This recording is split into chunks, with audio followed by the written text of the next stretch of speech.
அடுத்தது as plus adjective plus as. அதாவது ரெண்டு asக்கு இடையில adjective போட்டாலும் conjunction கிடைக்கும். My mind is as white as milk. என்னுடைய மனம் பாலை போல் வெண்மையானது. Her talk is as sweet as honey. அவள் பேச்சு தேனை போல் இனிக்கிறது. You are progressing as slow as tortoise. நீ ஆமையை போல் மெதுவாக முன்னேறிக் கொண்டிருக்கிறாய். சரி, இது போல ஆஸுக்கும் இடையில adjective போட்டா conjunction கிடைக்கும். சரி, அடுத்து பாருங்க. as soon asனா உடனே அப்படின்னு அர்த்தம். My friend said yes as soon as he saw the girl. N friend அந்த பெண்ணை பார்த்த உடனே சரின்னு சொல்லிட்டான். Nobody can speak English as soon as they join the course. இந்த பயிற்சியில் சேர்ந்த உடனே யாராலும் ஆங்கிலம் பேசிவிட முடியாது. சொல்லித்தரத படிச்சாதான் முடியும். Go and meet John Francis as soon as I give letter. நான் லெட்டர் கொடுத்த உடனே ஜான் பிரான்சிஸை போய் பாரு. அடுத்து not only but also. இதுவும் கன்ஜங்ஷன் தான். என்ன மீனிங்னா இது மட்டுமல்ல இதுவும் கூட அப்படின்னு அர்த்தம். My daughter not only passed IAS but also took first rank. என்னுடைய மகள் IAS பாஸ் மட்டும் பண்ணவில்லை, ஃபர்ஸ்ட் ரேங்கும் எடுத்திருக்கிறாள் அப்படின்னு அர்த்தம். Mr. Karunanidhi is not only the Chief Minister of Tamil Nadu but also a good writer. So, திரு கருணாநிதி தமிழ்நாட்டின் முதல்வர் மட்டுமல்ல ஒரு நல்ல எழுத்தாளரும் கூட. I will not only help my relatives but also guide them well. நான் என் உறவினர்களுக்கு உதவுவது மட்டுமல்ல அவர்களுக்கு நன்றாக வழியும் காட்டுவேன். சரி, அடுத்து இந்த கண்டிஷன் பாருங்க. as if na போல் அப்படின்னு அர்த்தம். Nobody should speak as if he knows everything. யாரும் தனக்கு எல்லாம் தெரிந்தார் போல் பேசக்கூடாது.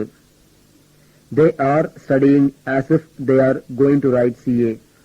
அவர்கள் CA எழுதப் போவதைப் போல் படித்துக் கொண்டிருக்கிறார்கள். Kalki is talking as if he is a god. கல்கி தான் கடவுள் போல் பேசிக் கொண்டிருக்கிறார். சரி, கடைசியா இதையும் பாருங்க. even if. இது ஒரு கன்ஜங்ஷன் தான். even if னா ஆனாலும் கூட அப்படின்னு அர்த்தம். தனியா பார்த்தா மீனிங் புரியாது, எக்ஸாம் கூட தான் நல்லா புரியும். கவனிங்க. I will not lie even if you kill me. நீ என்னை கொன்றாலும் கூட நான் பொய் பேச மாட்டேன். ஆளும் கூடன்னு மீனிங் கிடைக்கும். I will marry her even if the whole world is against me. உலகமே எதிர்த்து நின்றாலும் கூட நான் அவளை திருமணம் செய்து கொள்வேன். Miss Jayalalitha will not excuse him even if he falls at her feet.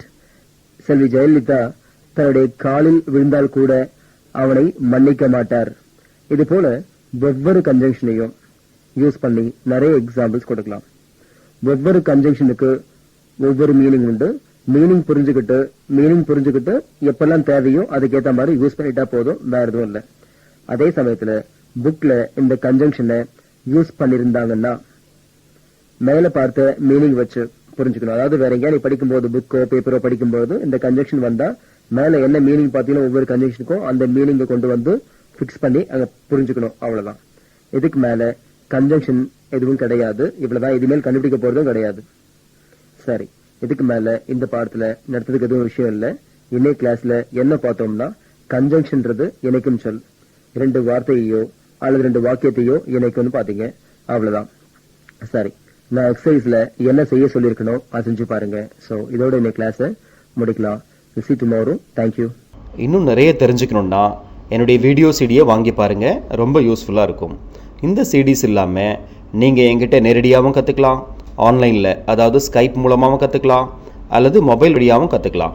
Details வேணும்னா என்னுடைய மொபைல் நம்பருக்கு கால் பண்ணுங்க. 9444262000 அல்லது லேண்ட்லைன் நம்பர் 24333325க்கு கால் பண்ணுங்க. நம்ம வெப்சைட் வந்து www.sagaenglish.in. அட்ரஸ் வந்து 568 அண்ணா சாலை, தேனாம்பேட்டை, சென்னை 18.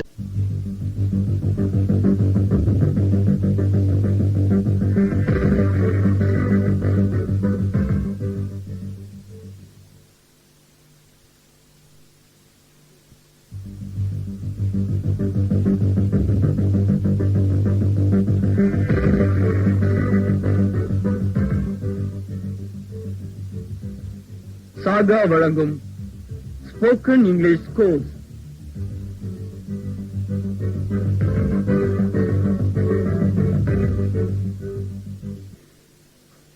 Good morning. என்னே கிளாஸ்ல நியூ டாபிக் பார்க்க போறோம். நேத்து என்ன பார்த்தோம்? கன்ஜங்ஷன்ற பாடம் பார்த்தோம். இன்னைக்கு பார்க்க போறது ஆக்சிலரிஸ்ன்ற புது பாடம்.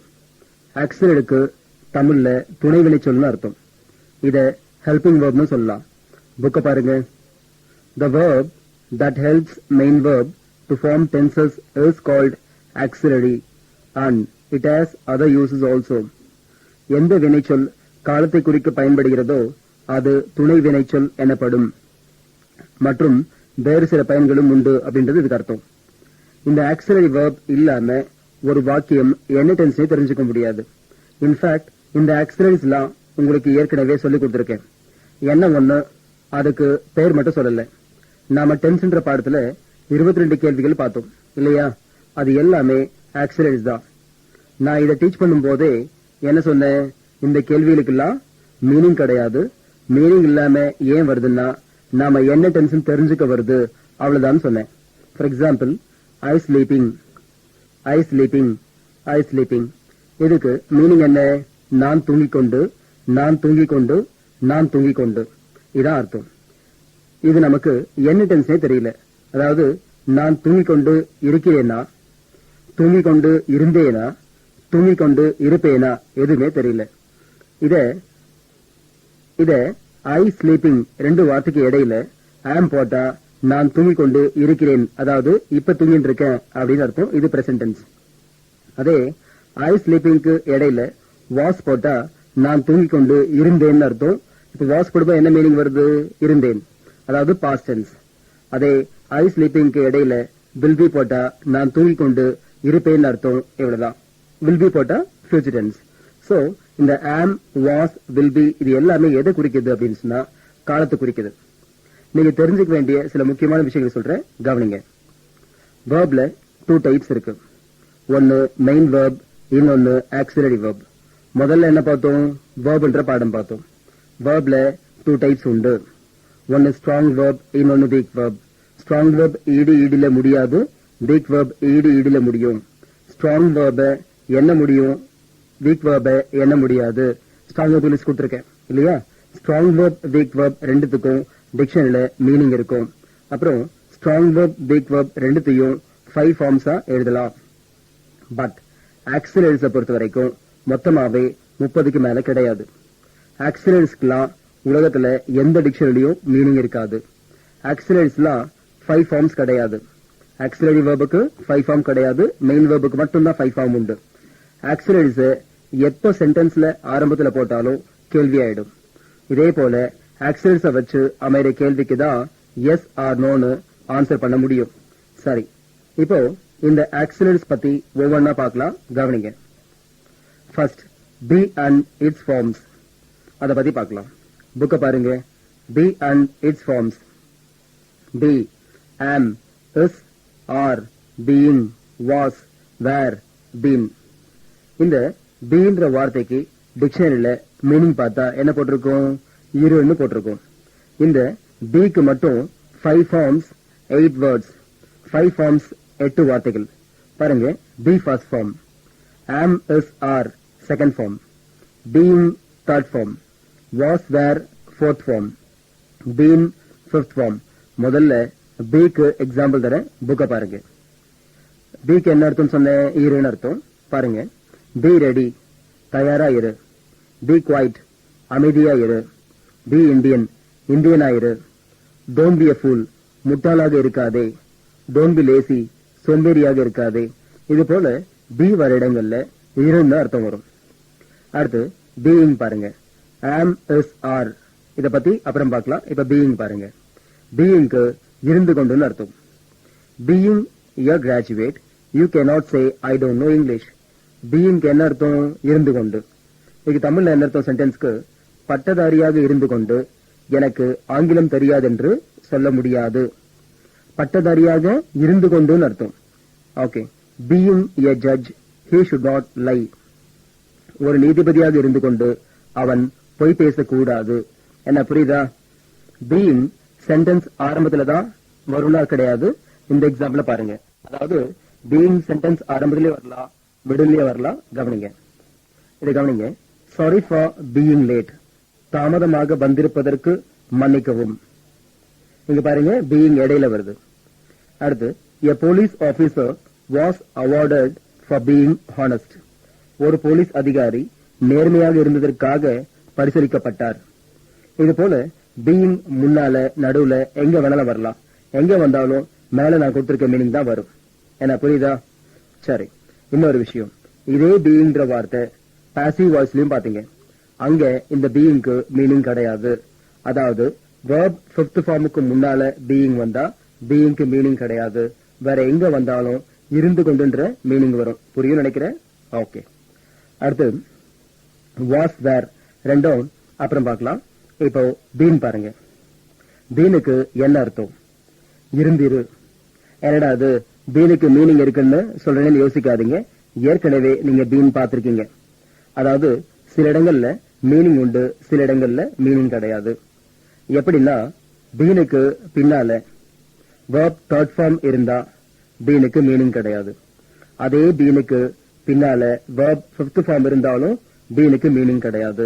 பீனுக்கு பின்னால தேர்ட் ஃபார்மும் இல்லாம ஃபிஃப்த் ஃபார்மும் இல்லாம வேற ஏதாவது வந்தா இந்த பீனுக்கு இருந்திருன்ற மீனிங் உண்டு. பீனுக்கு மீனிங் வராத இடங்கள்ல முதல்லயே ஆக்டிவ் வாய்ஸ் பாசிவ் வாய்ஸ்ல டீச் பண்ணிட்டேன். இப்போ பீனுக்கு மீனிங் வரா போல சில இடங்கள் சொல்றேன். புக்க பாருங்க. I have been in Simla once. நான் சிம்லாவில் ஒருமுறை இருந்திருக்கிறேன். We have been there. நாங்கள் அங்கே இருந்திருக்கிறோம். இந்த பீன் யூஸ் பண்ணி வர எக்ஸாம்பிள் வழக்கத்துல ரொம்ப ரேர். மோஸ்ட்லி பீனுக்கு மீனிங் இல்லாம வரும். இருந்தாலும் மீனிங் வந்தாலும் இப்படிதான் வரும், இருந்திருன்ற அர்த்தம். கவனிங்க.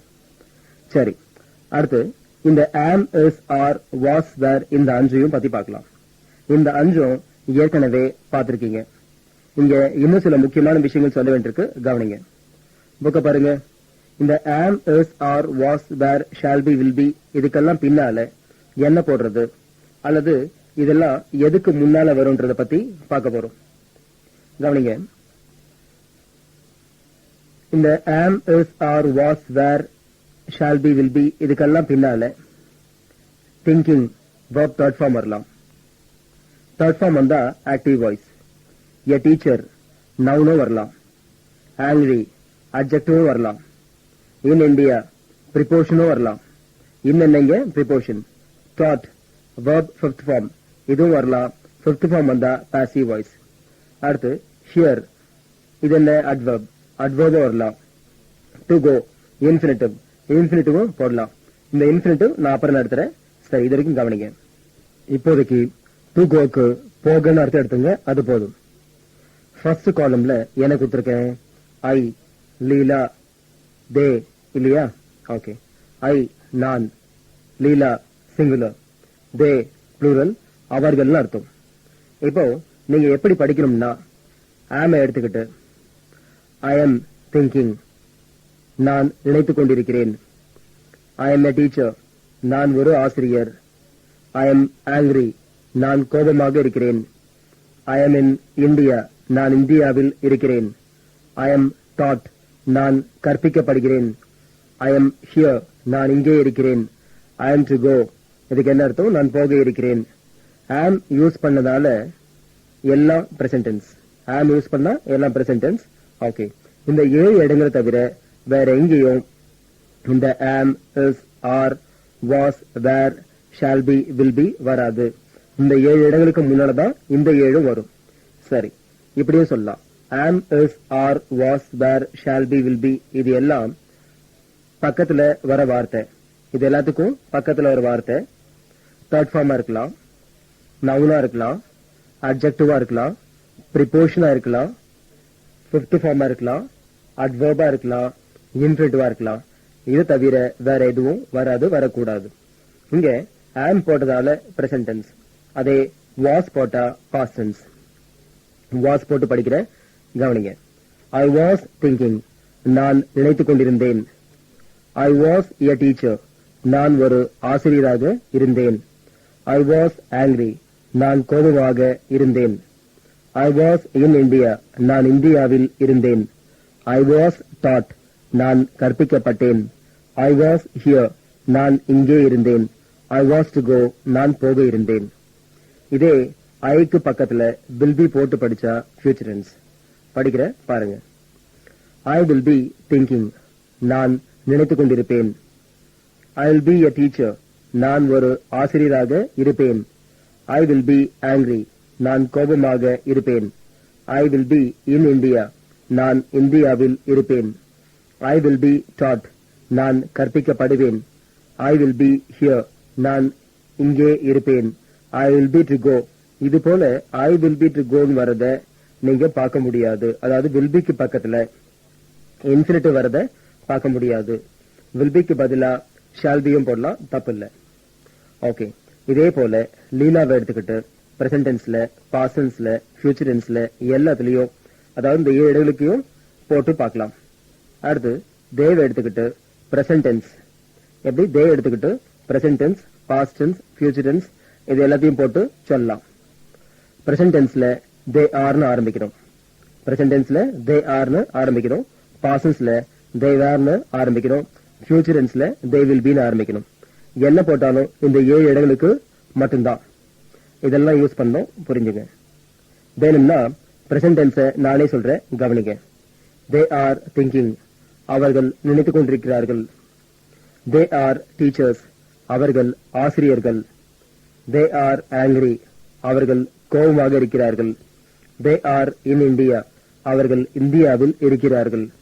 They are taught. அவர்கள் கற்பிக்கப்படுகிறார்கள். They are here. அவர்கள் இங்கே இருக்கிறார்கள். They are to go. அவர்கள் போக இருக்கிறார்கள். ஆர் இருக்கிற இடத்துல வேர் போட்டா பாஸ்ட் டென்ஸ், வில் பி போட்டா ஃபியூச்சர் டென்ஸ். என்ன புரியுதா? சரி. அதே சமயத்துல திங்கிங் தான் போகணுன்ற கட்டாயம் இல்ல. திங்கிங் பதிலா trying, walking, drinking, swimming, calling, taking இது போல எது வேணாலும் போடலாம். என்ன ஒண்ணு தேர்ட் ஃபார்மா இருக்கணும், அவ்வளவுதான். இதே போல டீச்சர் தான் போகணுன்ற கட்டாயம் கிடையாது. Doctor, engineer, lawyer, manager, minister, clerk இது போல என்ன வேணாலும் போடலாம். என்ன ஒண்ணு நவுனா இருக்கணும். இதே போல ஆங்கிரி தான் இல்ல, lazy, rich, costly, beautiful, wonderful, nice, good இது போல என்ன வேணாலும் போடலாம். என்ன ஒண்ணு அட்ஜெக்டிவா இருக்கணும். இதே போலதான் ப்ரிபோஷனும் என்ன வேணாலும் போடலாம். என்ன போட்டாலும் ப்ரிபோஷனா இருக்கணும். அப்புறம் டாட் ஃபிஃப்த் ஃபார்ம். டாட் தான் இல்ல, என்ன வேணாலும் போடலாம். பட் என்ன ஒண்ணு அந்த வார்த்தை verb ஃபிஃப்த் ஃபார்மா இருக்கணும். ஃபிஃப்த் ஃபார்ம் வந்தா பாசிவ் வாய்ஸ். ஹியருக்கு பதிலா எது வேணாலும் போடலாம். என்ன ஒண்ணு அட்வர்பா தான் இருக்கணும்.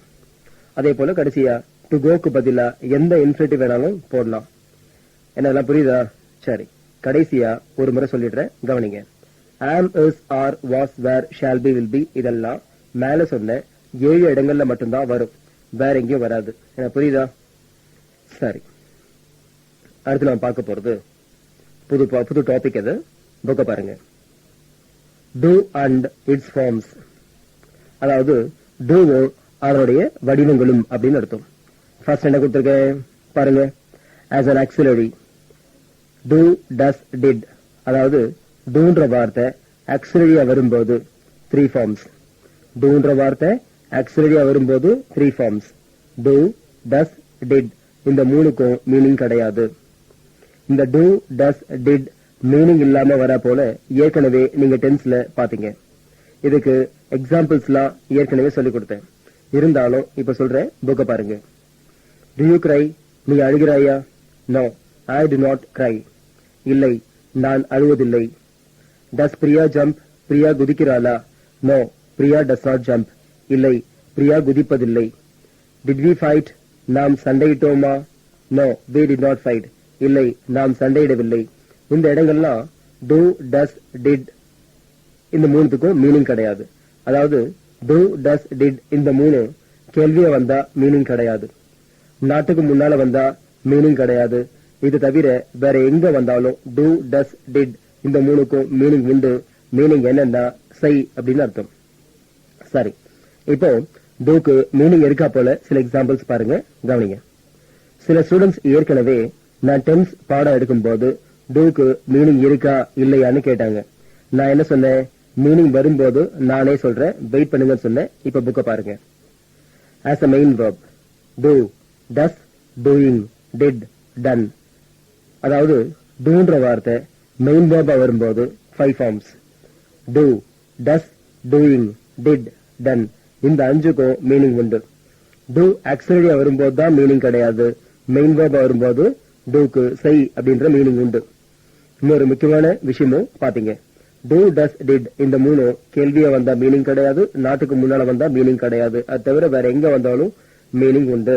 சரி, இத என்னைக்கும் மறக்கூடாது. இந்த do, does, doing, did, done 5க்கும் மீனிங் வரா போல எக்ஸாம்பிள் சொல்றேன், கவனிங்க. do you do homework? நீ வீட்டு பாடம் செய்கிறாயா? முதல் do கேள்வியா வருது, அதனால மீனிங் கிடையாது. அதே இரண்டாவது doக்கு மீனிங் உண்டு. ஏன்னா கேள்வியாவும் வரல, நாட்டுக்கு முன்னாலே வரல, அதனால இரண்டாவது doக்கு செய் அப்படின்ற அர்த்தம் உண்டு. தமிழ்ல நீ வீட்டு பாடம் செய்கிறாயா? அடுத்து இதுக்கு பதில் எப்படி வரும்? எஸ், ஐ டூ ஹோம்ஒர்க். ஆம், நான் வீட்டு பாடம் செய்கிறேன் இப்படின்னு அர்த்தம் வரும். இங்க டூக்கு செய்கிறேன் அப்படின்னு அர்த்தம் உண்டு. ஏன்னா கேள்வியாவும் வரல, நாட்டுக்கு முன்னாலே வரல. அடுத்து ஐ டு நாட் டூ ஹோம்ஒர்க். இல்லை, நான் வீட்டு பாடம் செய்வதில்லை. இங்க முதல் டூ நாட்டுக்கு முன்னால, சோ மீனிங் கிடையாது. இரண்டாவது டூக்கு மீனிங் உண்டு. என்ன புரியுதா? சரி, அடுத்து டஸ் ஷாருக் டூ எக்ஸசைஸ்? ஷாருக் உடற்பயிற்சி செய்கிறாரா? இங்க டஸ்க்கு மீனிங் இல்ல, ஏன்னா கொஸ்டினா வருது. அதே டூக்கு மீனிங் உண்டு. பதில்ல எஸ், ஷாருக் டஸ் எக்ஸசைஸ். ஆம், ஷாருக் உடற்பயிற்சி செய்கிறார். இங்க டஸ்க்கு மீனிங் உண்டு. ஏன்னா கேள்வியா வரல, நாட்டுக்கு முன்னாலே வரல. கேள்வியா வந்த டஸ்க்கு மீனிங் கிடையாது. இது கேள்வி டஸ் நினைச்சுக்காதீங்க, இதுக்கு இந்த டஸ்க்கு மீனிங் கிடையாது. அடுத்து no, Shahrukh does not do exercise. இல்லை, ஷாருக் உடற்பயிற்சி செய்வதில்லை. இங்க டஸ்க்கு மீனிங் கிடையாது, ஏன்னா நாட்டுக்கு முன்னால வந்திருக்கு. டூக்கு மீனிங் உண்டு. நான் புரியுது இல்ல? சரி, அடுத்து did your uncle do help? உன்னுடைய மாமா உதவி செய்தாரா? டிட்டுக்கு மீனிங் இல்ல, பிகாஸ் கொஸ்டினா வருது. டூக்கு மீனிங் உண்டு. ஆன்சர் பாருங்க. Yes, my uncle did help. ஆம், என்னுடைய மாமா உதவி செய்தார். இந்த டிட்டுக்கு மீனிங் உண்டு.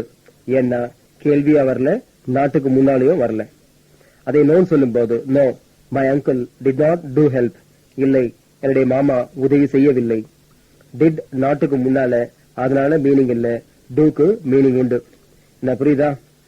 எங்க வந்தா மீனிங் உண்டு, எங்க வந்தா மீனிங் இல்லைன்னு தெரிஞ்சுக்கணும், அவ்வளவுதான். அப்புறம் இந்த டூயிங் டன் ரெண்டும் எங்க வந்தாலும் மீனிங் உண்டு. பாருங்க, வாட் ஆர் யூ டூயிங்? நீ என்ன செய்து கொண்டிருக்கிறாய்? டூயிங் என்ன அர்த்தம்? செய்து கொண்டு. அடுத்து we have done a good thing. நாங்க ஒரு நல்ல காரியம் செஞ்சிருக்கோம். இந்த இடத்துல டன்னுக்கு மீனிங் உண்டு. என்ன மீனிங்? செய்திருக்கிறோம் அப்படின்னு அர்த்தம். சோ இந்த டூ ஆக்சிலரியா வரும்போது மீனிங் இல்ல, மெயின் வேர்பா வரும்போது மீனிங் உண்டு. 5 ஃபார்ம்ஸ். சரி, அடுத்து நான் பார்க்க போறது இதே டூ ஆர்டராவோ அல்லது ரெக்வெஸ்டாவோ எப்படி வரும்ன்றத பார்க்க போறோம். புக்க பாருங்க. To make order or request, அதாவது டூவை கட்டளையிடுவதற்கும் வேண்டுகோள் விடுப்பதற்கும் எப்படி யூஸ் பண்றதுன்னு பாருங்க. Do it, இதை செய். Don't forget, மறக்காதே. Don't beat me, என்னை அடிக்காதே. Do what I say, நான் சொல்றத செய். Don't dream, கனவு காணாதே. இது எல்லாமே கட்டளையை குறிக்கும். அதே இதுக்கெல்லாம் முன்னால ப்ளீஸ் சேர்த்துட்டா ரெக்வெஸ்டா மாறிடும். Please do it, please don't forget, please don't beat me, please don't dream, please do what I say. Please போடாமையும் டூவை ரெக்வெஸ்டா பயன்படுத்தலாம். இது எப்படின்னு பாருங்க. டூ கம், அவசியம் வாங்க. இன்விடேஷன் கையில கொடுத்துட்டு டூ கம்னா என்ன அர்த்தம்? அவசியம் வாங்க அப்படின்னு அர்த்தம். டூ லிசன் டு மீ, அவசியம் நான் சொல்வதை கவனிக்கவும். To join with us by this time next week, அடுத்த வாரம் இதே நேரம் அவசியம் எங்க கூட கலந்துக்குங்க. சோ இது போல ரெக்வெஸ்ட ப்ளீஸ் இல்லாமையும் ஃபார்ம் பண்ணலாம். இதுக்கு முன்னால ப்ளீஸ் போட்டாலும் தப்பு இல்ல. இது கவனிங்க. I do what I say, I say what I do. நான் சொல்றதுதான் செய்வேன், செய்யறதா சொல்வேன். என்ன இந்த டூ புரியுதா? ஓகே. 3 இடங்கள்ல வரும்னு சொன்னேன். ஒன்னு ஆக்சிலரியா வரும், இங்க மீனிங் கிடையாது. இன்னொன்னு மெயின் வேர்பா வரும், இங்க மீனிங் உண்டு. கடைசியா ஆர்டராவோ அல்லது ரெக்வெஸ்டாவோ வரும்னு பாத்தீங்க. சரி, இதுக்கு மேல இன்னைய கிளாஸ்ல டீச் பண்றதுக்கு எதுவும் இல்லை. சோ அதனால இதோட இன்னைய கிளாஸை முடிக்கிறேன். எக்ஸசைஸ்ல என்ன செய்ய சொல்லியிருக்கணும் அதை செஞ்சு பாருங்க. தேங்க்யூ. இன்னும் நிறைய தெரிஞ்சுக்கணுன்னா என்னுடைய வீடியோ சிடியை வாங்கி பாருங்கள், ரொம்ப யூஸ்ஃபுல்லாக இருக்கும். இந்த சிடிஸ் இல்லாமல் நீங்கள் என்கிட்ட நேரடியாகவும் கற்றுக்கலாம், ஆன்லைனில் அதாவது ஸ்கைப் மூலமாகவும் கற்றுக்கலாம், அல்லது மொபைல் வழியாகவும் கற்றுக்கலாம். டீட்டெயில்ஸ் வேணும்னா என்னுடைய மொபைல் நம்பருக்கு கால் பண்ணுங்கள். 9444262000 அல்லது லேண்ட்லைன் நம்பர் 24333325க்கு கால் பண்ணுங்கள். நம்ம வெப்சைட் வந்து www.sagaenglish.in. அட்ரஸ் வந்து 568 அண்ணா சாலை, தேனாம்பேட்டை, சென்னை 18.